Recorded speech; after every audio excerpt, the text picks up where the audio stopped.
India is unbelievable. मतलब India को देख लो कि अपने घर में किस तरह खेलते हैं। हमारा बाबर आजम हमारे घर में स्ट्रगल करता है, अपने घर में रिजवान से रन नहीं होते। मतलब हमारी जो टीम है ना पाकिस्तान की, वो अपने घर में नहीं भाईजान इतने रन कर पाती। और एक और बात मैं बड़ी मजे की आपको बता दूं, पाकिस्तान इसी वेस्ट इंडीज से अपने घर में इसी साल 2025 के शुरू में एक टेस्ट मैच हारी थी। ये टीम है 28 को ये टीम एशिया कप का फाइनल जीत के आ रही है। 2 से 3 दिन इनको बस मिले हैं सर। 2 अक्टूबर को इन्होंने वेस्ट इंडीज के अगेंस्ट अपना मैच खेलना शुरू किया। 2 अक्टूबर को भी परफॉर्मेंस दी, 3 अक्टूबर को तो बजा ही दिया वेस्ट इंडीज को। मैच तो आपने देख ही लिया होगा, जो 2 दिन में टेस्ट मैच खत्म हो गया। अब आप बहुत सारे लोग सोच रहे होंगे हुआ क्या है, और बहुत सारे ये लोग भी क्रिटिसाइज करें कि विकेट कैसा बनाया। ये बात सच है, आर्गुमेंट भी ठीक है कि मैं समझता हूँ हिंदुस्तान इससे बहुत बेहतर, इससे बहुत ज़्यादा बड़ी टीम है। फेयर प्ले के साथ, I mean using this word, fair play हो, फेयर ग्राउंड हो, फेयर पिचेस हो, जिस पे मुझे लगता है कि हिंदुस्तान इनको फिर भी पहन सकता है। तो इनको डरने की जरूरत ही नहीं है, इसलिए विकेट बनाने की हिंदुस्तान को जरूरत ही नहीं है। मैं I am telling you with my full confidence, Hindustan को जरूरत ही नहीं है। India is on an absolute demolition job और they are all over them. भाई कोई कॉन्टेस्ट नहीं है, कोई मुकाबला नहीं है किसी किस्म का जो इंडिया और वेस्ट इंडीज के दरमियान आपको दिख रहा है। One side demolition pro max चल रही है। रविंद्र जडेजा पहले बैटिंग में छा गए, अब बॉलिंग में छा गए। वेस्ट इंडीज एक बेबसी की तस्वीर बन के सामने आई हुई है और एक ऐसी परफॉर्मेंस उनके सामने कर रही है इंडिया के सामने वेस्ट इंडीज, ऐसा लग रहा है एसोसिएट टीम है। मतलब इतनी भी माठी नहीं है जितनी माठी ये दिख रही है। मतलब हमको ये बात पता था कि India given point of time पे कल 286 पे अगर डिक्लेयर भी कर देगा तो भाई वेस्ट इंडीज 286 उतार के 2 रन की लीड भी चढ़ा देना तो मेरे लिए वो मैंने आपको कल ही बता दिया था। मैं तो कहता भाई what a fight back by West Indies, लेकिन नहीं, वेस्ट इंडीज में जूस नहीं है भाई साहब। बहुत जबरदस्त प्लेयर्स हैं उनके, अगले 10 साल की तैयारी पूरी है। आप देखें, आप उनकी ए को भी बी कह रहे हैं, क्या दिन आ गए। एक और टीम के पास इंडिया की मेरे ख्याल में कोई इंडिया की एबीसी नहीं है, इंडिया की ए ही है सिर्फ। इंडिया They कुछ अर्सा पहले, कुछ साल पहले हार्दिक पांड्या ने कहा था कि हम 2 टूर्नामेंट एक साथ खेल सकते हैं, डिफरेंट 2 टीम्स भेज सकते हैं। तो मेरे ख्याल से वो बात सही हो रही है। उनकी वो एट अ टाइम 3 टूर्नामेंट्स खेल सकते हैं। हम खेल रहे हैं ना, कभी खेल रहे हैं, हम खेल सकते हैं ना, एक जगह पे लूडो खेल सकते हैं, एक जगह पे हम कैरम खेल सकते हैं, एक जगह पे हम चेस भी मुश्किल होता है। राहुल था क्या जडेजा था या ध्रुव जडेजा जो यंग बच्चा है वो सर जिसको मर्जी देखें, बैटिंग एंजॉय करने वाली है हर बंदा इस तरह। तो क्या हाल चाल है दोस्तों, एक बार फिर से हमारे परफॉर्म करके जाता है कि उसमें इंटरेस्ट आ जाता है कि यार इसकी बैटिंग देखें। और रविंद्र जडेजा ने जो नहीं खेली है ना, रोहित और कोहली रो रहे होंगे बैठ के, हमने रिटायरमेंट ले ली, ये बंदा हमारे साथ आया, परफॉर्म करता जा रहा है, मिस्टर कंसिस्टेंट बन गया है। इंडिया टीम के लिए पूरा एसेट की तरह है, जिधर उसने जाना है उसने परफॉर्म करना है। करवा लो, फील्डिंग करवा लो भाई, वाइस कैप्टन भी आप तो बढ़िया। वाइस कैप्टन है अभी सर जी, अभी अगर शुभमन गिल बैठाते हैं तो उसने नया कैप्टन उसने ही बनना है। वाइस कैप्टन अभी तक वही है। और सीएसके की तरफ चले जाएं, उसने पता नहीं उनको टूर्नामेंट कितने जगह दिए भाई। लास्ट 2 बॉलों में 10 को जाई थे, 2023 का शायद सीजन था या 24 का, मुझे भी याद नहीं, उसने बना दिया। सर जी वो जडेजा है, वो कुछ भी कर सकता है, वो आपको वर्ल्ड कप जिता सकता है, वो आपको कुछ भी करा सकता है। तुम्हें पता है कि 2025 में जडेजा ने क्या किया?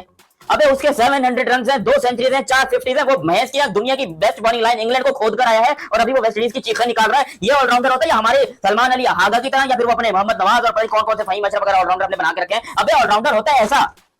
जब से जडेजा ने यहाँ पर 100 बनाई है, यहाँ पर लोगों की जलन ही खत्म नहीं हो रही। मतलब पिछवाड़े के अंदर इनके कुछ है नहीं। वो इस टाइम के ऊपर रविंद्र जडेजा डॉन ब्रैडमैन बन चुके हैं, बिकॉज उनकी एवरेज देखी जाए तो 83 की उनकी टाइम पे टेस्ट एवरेज है 2025 की। 2025 में जडेजा ने 83 की टेस्ट एवरेज मेंटेन की हुई है। हमारी पूरी टीम की मिला लो तो शायद 83 नहीं बनती। जो टीम एक सेशन भी जीतने की रवादार नहीं हो रही, वो मैच क्या खाक जीतेगी। तो वेस्ट इंडीज बिल्कुल यहाँ पे। हमारे चैनल पे आपका स्वागत है। तो कैसी लगी वीडियो दोस्तों? मैन वर्सेस अगेंस्ट बॉयज, वो मतलब तो बिल्कुल ऐसे ही लग रहा है कि भाई एक टीम जो है वो बहुत ही ऊपर की है, एक हल्की सी है। मतलब स्कूल की किसी टीम का मैच आप करवा दें किसी मतलब अच्छी क्लब के साथ, तो फिर वैसा ही लग रहा है कोई। तो मुकाबला है कोई नहीं उन पेपर। और इंडिया वालों ने बोला ठीक है यार, अब 15 सेशन का मैच है और अगर इंडिया चाहता तो आज भी बैटिंग कर सकता था जितना वो चाहते। बोला ठीक है जी, बिल्कुल फारक टीम को और कितना मतलब करना, जितने हमने चाहिए मैच जीतने के लिए उतने तो हमने कर लिए हैं। तो excellent performance by India. Spin ये नहीं खेल सकते, पेस ये नहीं खेल सकते, इंडिया की विकेट ये नहीं ले सकते, फील्डिंग इनसे नहीं हो सकती, बॉडी लैंग्वेज इनकी निल बटा निल है। ये करने क्या आए हैं? मुझे लगता है बस ये पैसे लेने आए हैं जो आपको इंडिया से खेल के मिल जाते हैं ना, बस उसके अलावा और कोई इनका चारा नहीं है। क्योंकि भाई ये ज़हनियत में नहीं है। अच्छा इंडिया से इससे ज्यादा क्या बोलोगे? वैसे तो फैंस जो हैं वो यही बोलेंगे कि भाई हारना तो था वेस्ट इंडीज ने, इसी तरीके से हारना था, थोड़ी सी बैटिंग के मजे करा जाते। मतलब नीतीश कुमार रेड्डी का क्या यहाँ कसूर है? वो तो उड़ उड़ के कैचेस पकड़ रहा है। वो कह रहा है कि भाई छोड़ दो यार, मैं ना मेरी बैटिंग आ रही है ना मेरी बॉलिंग आ रही है, तो मैं उड़ उड़ के कैचेस पकड़ूं ताकि अगले टेस्ट मैच की अगर 11 की बात है तो मेरे जो उड़ उड़ के कैचेस है ना वही मुझे टीम में खिला लें यार। मतलब कमेंट करके जरूर बताना, पहले पूरी वीडियो देखते हैं फिर करेंगे लास्ट में कमेंट बाजी। उफ, मतलब यहाँ वन साइडेडनेस की भी नेक्स्ट लेवल जा चुकी है। वन साइडेडनेस होती है लेकिन इतनी भी नहीं होती है जितनी वेस्ट इंडीज के सामने इंडिया ने दिखाई है। मतलब ये बात तो तय है ना। मतलब आप देखो यार, रविंद्र जडेजा, कुलदीप यादव, मोहम्मद सिराज जब दिल खोल के बॉलिंग करेंगे और फील्डर्स इंटेंसिटी ऐड करेंगे, साथ में हर कोई चर्पी होगा, they are literally throwing themselves around. कभी कभार मेरे लिए जो इंप्रेसिव बात है ना इंडियन पॉइंट ऑफ व्यू से अगर मैं देखूं तो ये है कि कभी कभार जब आपको भी अंदर एहसास हो जाता है, हो तो आप इंसान ही ना, कि यार मुकाबला बहुत वन साइडेड हो गया, आप भी अपनी बॉडी लैंग्वेज को ड्रॉप कर देते हो, कंप्लेसेंट हो जाते हो कि चल यार वैसे भी जीत जाएंगे, 286 है, इन्होंने कहा करीब भटकना है हमारे। और बात बिल्कुल ठीक है, क्योंकि मुकाबला इसी तरीके का ही है। अगला वो 7वें ओवर के अंदर ही रविंद्र जडेजा को ले आया शुभमन गिल, और सही लाया, उसको पता है जसप्रीत बुमराह को क्यों यार, अगला टेस्ट मैच खिला लेना, कोई मसला नहीं है, इतने ज्यादा ओवर कराने की जरूरत ही नहीं है बुमराह से। अगले टेस्ट मैच में अगर रेस्ट भी करा दोगे तो मुझे नहीं लगता कि इतनी बड़ी कोई प्रॉब्लमेटिक इशू होने वाला है। लेकिन वही वाली बात जो मैं आप लोगों से भी पूछना चाहूंगा, were you guys waiting for India to bat further? क्योंकि I was waiting for it, क्योंकि यहाँ कल भी आपको बताया था कि रविंद्र जडेजा वो standing at the brink of the history, मतलब आज रविंद्र जडेजा 10 रन और करवा देते उससे यार आज ही मुकम्मल हो जाता। खैर एनीवेज अगले टेस्ट मैच में ही मुकम्मल हो जाएगा। So Ravindra Jadeja will be joining an exclusive test cricket club जिसमें दुनिया के सिर्फ 3 ही खिलाड़ी जा जहाँ तक दोस्तों इस मैच का सवाल है तो आपने वो देख ही लिया है। सके ऐसे दुनिया के टेस्ट क्रिकेट के ऑलराउंडर्स जिन्होंने 4,000 रन से ज्यादा टेस्ट रन किए हैं और 300 से ज्यादा विकेट ली हुई हैं, और अभी 37 इयर्स का होने वाला है। ऐसा लगता है रविंद्र जडेजा की तो पीक अब दोबारा से लगी है। लेकिन ऑल इन ऑल मेरे ख्याल से इंडियन पॉइंट ऑफ व्यू से अगर देखा जाए, so I believe that this is the step in the right direction. हर बैट्समैन आके 100 मार रहा है, हर बैट्समैन आके 100 मार रहा है। आप केएल राहुल को देख लो, उसने भी 100 मारा, शुभमन गिल ने 50 मारे हैं, रविंद्र जडेजा 104 रन, दुरेव जुड़ेल ने भाईजान 125-24 रन की तगड़ी इनिंग खेल दिया है। आज के इस पूरे दिन के ऊपर बात करेंगे। 2 टेस्ट मैच की सीरीज वेस्ट इंडीज हमारे घर भी खेलने आया था, एक में वो हमें पेल गया था और एक में हम लोग ने उन्हें पेल दिया था, 1-1 से मतलब वो लेवल कर गए थे। और भाई ये बहुत बड़ा फैक्टर है पाकिस्तान और इंडिया की टीम में, इंडिया की सक्सेस में। ये सबसे अच्छी चीज ये है कि वो टीम हर जगह परफॉर्म करती है, चाहे इंग्लैंड में ले, अभी ये टीम इंग्लैंड गई है, इंग्लैंड में जिन्होंने टेस्ट क्रिकेट में परफॉर्मेंस दी है, अभी वो इंडिया में आए हैं अपने घर में, वो वेस्ट इंडीज को 162 पर उन्होंने ऑल आउट किया, फिर वेस्ट इंडीज के अगेंस्ट उन्होंने अभी जो रन ठोक दिए हैं। तो भाई ये चीज सबसे बड़ी चीज है इस टीम की, क्योंकि टैलेंट बड़ा है, स्किल बड़ा है, परफॉर्मेंस सबसे ज्यादा आती है इस टीम की। हमारी टीम पाकिस्तान फर्क हो चुकी हुई है, ना फास्ट बॉलर घर में विकेट ले रहा है, ना बैट्समैन आके रन कर रहे हैं। तो ये एक सबसे बड़ी चीज होती है। ठीक है, अब जरा थोड़ी सी मैच की अगर मैं बात करूं तो KL Rahul, no doubt Virat Kohli, Rohit Sharma के जाने ये पाकिस्तानी वाले बेचारों की फिर रातों की नींद उड़ गई जब इंडिया ने बेस्ट के बाद ये इंडिया का सबसे मोस्ट सीनियर प्लेयर है इस टाइम, और उसकी उन दोनों के जाने के बाद इसने सबसे बेहतर परफॉर्म किया है। ये इंग्लैंड में जाकर बड़ा अच्छा परफॉर्म करके आया, इस बंदे ने 100 मार दिया, प्रॉपर इसने टेस्ट क्रिकेट वाली इनिंग्स खेली है, 197 बॉलों के ऊपर 100 रन मारा केएल राहुल ने। और जिस तरह वेस्ट इंडीज को पनिश करना था उसी तरह वेस्ट इंडीज को पनिश किया है केएल राहुल ने। इसको बोला जाता है क्लासी केएल राहुल, यकीन करो कमाल लाजवाब राहुल है ये, मतलब प्रॉपर टोन सेट करके गया ये बंदा ऊपर से। अगर ये भी ऊपर से जल्दी आउट हो जाता ना तो दुरेव जुड़ेल और जडेजा के पास बैटिंग करने के लिए इतना टाइम भी नहीं था होना, और उनके पास प्रेशर ज्यादा होना था। अगर जड्डू और दुरेव जुड़ेल ने नीचे से 100 किए हैं ना तो भाई इस बंदे की वजह से किए हैं, क्योंकि ये बंदा टोन बड़ी तगड़ी सेट करके गया था। इसको क्रेडिट फर्स्ट पे देना बहुत ही जरूरी है, और हमारे पाकिस्तानी प्लेयर्स को भी सीखना चाहिए कि किस तरह अपने घर में डोमिनेट किया जाता है। मैं पाकिस्तान से ये डिमांड नहीं कर रहा था यार आप ऑस्ट्रेलिया में जीतो जाके, आप इंग्लैंड में जीतो, क्योंकि हम लोग जीते ही नहीं, नाम जीत सकते हैं, सीधी सी बात है। मैं कहता हूं कम से कम अपने घर में पूरे तरीके से तो डोमिनेट करना हम लोग सीख लेना, मतलब हमारी फास्ट बॉलिंग भी डोमिनेट कर ले, हमारे स्पिनर्स भी डोमिनेट कर ले, हमारी बैटिंग भी डोमिनेट कर ले। अब इंडिया ने किया ना, मतलब उनकी स्पिन भी डोमिनेट कर रही है, को तीसरे के आधे दिन में ही हरा दिया, वो भी एक पारी से। उनके फास्ट बॉलर भी डोमिनेट कर रहे हैं, और उनकी बैटिंग में भी देख लो उनके बैट्समैन भी डोमिनेट कर रहे हैं। तो ये एक मेन फैक्टर है इंडिया की और पाकिस्तान की क्रिकेट में। अब मैं खुद देखो, मुझे मसला नहीं है, मैं चाहता हूं कि पाकिस्तान में जडेजा जैसे 8-10 ऑलराउंडर घूमे, मैं चाहता हूं पाकिस्तान टीम में इतने ऑलराउंडर हो कि उनकी जगह ही ना बने, मैं चाहता, लेकिन चाहने में और प्रैक्टिकल होने में भैंस की टांग बहुत बड़ा अंतर और फर्क होता है। मैं चाहता हूं जो मर्जी चाहूं, लेकिन वहां पर जडेजा जो काम कर रहा है कि हमारे वो 10 के 10 खिलाड़ी मिलकर भी ये काम कर सकते हैं जो जडेजा अकेला कर रहा है। वो विकेट भी ले रहा है, वो आउट भी कर रहा है, वो फील्डिंग भी कर रहा है, वो सब कुछ यकीन करो, वो पूरी बैटिंग का रन भी कर रहा है, इनिंग को संभाल भी रहा है, सहारा भी दे, वो क्या नहीं कर रहा। और हमारे ऑलराउंडर बहुत अच्छे तरीके से कर रहे हैं, बहुत अच्छे तरीके से एक दूसरे के साथ मशवरे कर रहे हैं, आप लोग कुछ गलत नहीं समझिएगा। और हुआ कुछ कि रविंद्र जडेजा की जो सेंसेशन निकल कर आई है वो बहुत ही अलग किस्म की, क्योंकि इससे पहले हमने जडेजा को बैटिंग की इतनी अच्छी फॉर्म में कभी नहीं देखा। और हम यहाँ पर कंपेयर किसे करते हैं, जडेजा को पाकिस्तानी प्लेयर्स के साथ। अबे पाकिस्तान की पूरी टीम की एवरेज 83 नहीं बनती, और यहाँ पर मैं कहता हूँ कि जडेजा अकेला का अकेला जो है ना वो बंदा खड़ा हुआ है 83 के ऊपर, और फिर उसकी 2 सेंचुरियां हैं और आई थिंक 5 या 6 50 तो बंदा मार चुका है फिर इसी 2025 के अंदर।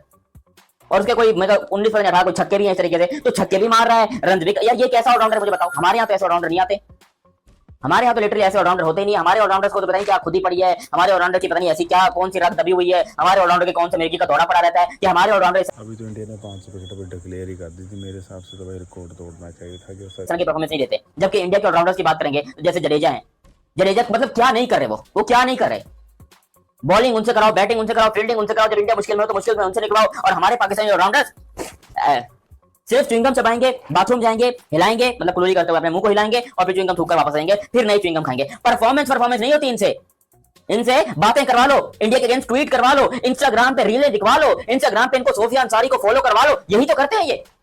अगर इनका ध्यान क्रिकेट के अंदर हो तो ये क्यों नहीं जडेजा जैसी परफॉर्मेंस दिखा? यार वो प्रॉपर बैट्समैन भी नहीं है, और मैं आपको गारंटी देता हूं कि आज तक जडेजा ने अपने आप को प्रॉपर बैट्समैन नहीं बोला है। और हमारे यहाँ अगर किसी ने गलती से 2 छक्के मार दिए तो वो कहता है I am a proper allrounder. Shaheen Shah Afridi को जानते हैं ना, ऐसे मुंह वाला, I am a proper allrounder bro, I am a proper allrounder, I can bowl faster, I can give some best in the batting as well. मतलब वो शाहीन शाह अफरीदी अपने आप को ऑलराउंडर कहता है, और इस बंदे ने कभी अपने आप को बैट्समैन नहीं कहा। इसने बोला कि I want to be an allrounder, इसने ये चाहता था कि ऑलराउंडर बने। अबे ऑलराउंडर से बड़े काम कर रहा है भाई। उसका है टेस्ट का वो तोड़ देते तो बहुत बढ़िया रहता है, क्योंकि वैसे ही अभी जैसे हमारे पहला 1-2 मैच शायद हार गए थे श्रीलंका से, पता नहीं किससे हारे थे यार। तो अभी हमें रन रेट ज़्यादा, जो कि लास्ट में रन रेट का चक्कर पड़ता है। वो जब WT चैम्पियनशिप का आता है ना तो रन रेट का बड़ा चक्कर पड़ता है। मेरे हिसाब से इंडिया को कभी से तैयारी कर देनी चाहिए। जैसे कमज़ोर टीम है वैसे नहीं कमज़ोरी है, वैसे तो पाकिस्तान के हिसाब से तो तगड़ी है, पर इंडिया के हिसाब से तो कमज़ोरी है। ऐसी टीमों को जितने बड़े मार्जिन से हराएं तो उतना ही बढ़िया रन रेट ज़्यादा होगा। बाकी आपका क्या कहना है इसके बारे में? अच्छा कमेंट करके ज़रूर बताना दोस्तों। क्योंकि जहाँ तक पाकिस्तान का सवाल है, मेरे ख्याल पाकिस्तान का मैच पता नहीं कब मैंने देखा है, क्योंकि उनका इंटरेस्ट भी कहाँ ले। अगर देखने को मिलेगा तो देख लेंगे, क्योंकि पाकिस्तान वाले फिर चलाना उन्हें, फिर मैच हार जाना है। तो इंडिया वाले तो भाई जीते एक ओवर में टेस्ट मैच बताओ जितने बड़े मार्जिन से जीत सके। और एक बार शुभमन गिल को कैप्टन बना दिया। दोस्तों आपको पता चला कि शुभमन गिल को कैप्टन बना दिया भाई ओडीआई का, रोहित शर्मा को कैप्टन हटा दी। मेरे हिसाब से यार ये नहीं, अभी रोहित शर्मा जैसे अपना इंडिया टाइम का प्लेयर है, जिस लेवल का प्लेयर, उस हिसाब से कैप्टनसी छीननी चाहिए। वो तो बढ़िया कर रहा है यार, वो भी उसको कैप्टनसी या तो भाई आपसे बातचीत हो रही है। मेरे हिसाब से तो हटाना नहीं चाहिए। तो रोहित शर्मा खुद छोड़ देते तो अलग बात है कि मैं खेलूँगा फ्री माइंड हो गए, क्योंकि एक प्लेयर की रिस्पेक्ट तो होती है। एक आधा मैच खिला के जब वो बोल देता कि हाँ न्यू कैप्टन होना चाहिए तो हो जाता है। जैसे विराट कोहली को उठाया, वो भी पता नहीं, चल कोई नहीं, चलते रहेगा। पाकिस्तानी तो फिर भी चलते रहेंगे।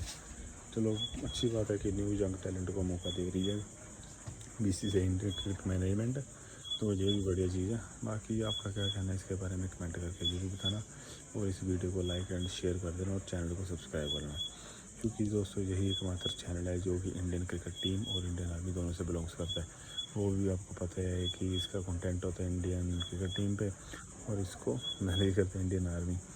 बाकी इस समझदारी के इशारे काफ़ी है।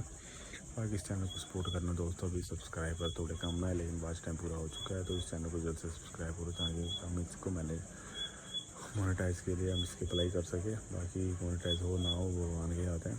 बाकी आपका क्या कहना है इस चैनल के बारे में, वो भी कमेंट करके ज़रूर बताना, और आने वाला वीडियो किस कंटेंट पे डालनी है तो उसका भी कमेंट करके ज़रूर बताना दोस्तों, क्योंकि उसी के सारे हमारा ये चैनल अभी आगे बढ़ेगा। अभी तो बहुत बढ़िया कर रहा है, इससे और भी रफ्तार पकड़ानी पड़ेगी दोस्तों। अगर इसको नंबर 1 बनाना है, मैं चाहता हूँ कि इस फील्ड में आपकी मदद से इस चैनल को नंबर 1 बना दूँ, क्योंकि तभी फ़ायदा है।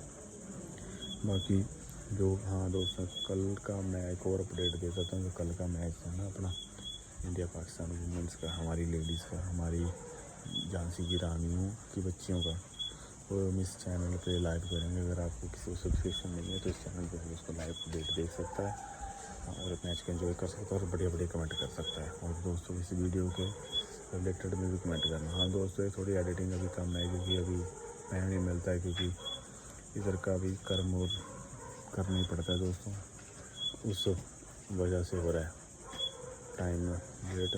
बाकी कोई नहीं, आने वाले टाइम में इससे अच्छी हम एक्टिंग की कोशिश करेंगे, थोड़ा टाइम निकाल के अलग से छुट्टी वगैरह जाके। बाकी आप बता देना कि किस तरह से एडिटिंग का तरीका हो तो वो भी बता देना, तो हम उसको भी फॉलो अप करने की कोशिश करेंगे। और जहाँ तक इस वीडियो का सवाल है तो इस वीडियो को यहीं पे समाप्त करते हैं। तो चलो दोस्तों, करें एंजॉय। जय हिंद भारत।